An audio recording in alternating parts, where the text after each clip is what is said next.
దైవ మర్మములు ఏప్రిల్ 11. వారు విసుకక నిత్యము ప్రార్థన చేయుచుండవలెను. లూకా 18:1. మనలో అనేకులము హన్నా వలె ప్రార్థించుచున్నాము. ఉజ్జీవము కొరకు ఉపవాసము నుండి రాత్రింబగళ్ళు అనేకులము ప్రార్థించుచున్నాము. మన ప్రార్థనలు స్వార్థముతో కూడినవి. దేవుడు మన సొంత ఏర్పాటు మార్గ ప్రకారం పనిచేయవలనని కోరుదుము.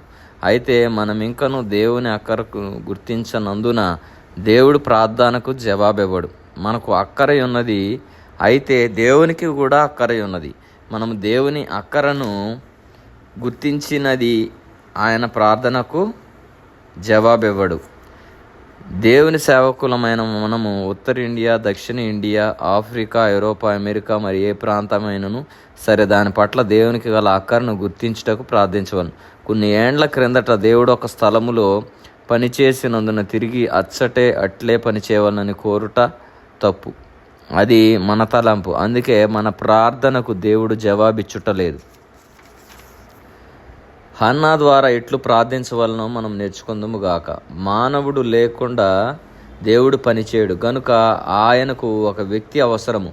హృదయపూర్వకముగా హన్నా దేవునికి ఒక వ్యక్తిని ఇచ్చాను. ఆ వ్యక్తి కొరకే దేవుడు వేచిండెను. కాబట్టి మనము కూడా హన్నా వలె స్వార్థంతో కూడిన ప్రార్థన చేయక మనము కూడా దేవుని యొక్క అవసరత ఏమిటో, ఆయన చిత్తం ఏమిటో గ్రహించి ప్రార్థించినప్పుడు ఆయన చిత్తానుసారముగా దేవుడు కూడా మన ప్రార్థన ఆలకించి మన ప్రార్థనకు జవాబిచ్చేవాడుగా ఉంటాడు. అటువంటి జీవితం దేవుడు ప్రతి ఒక్కరికి దయచేయును గాక. ఆమేన్.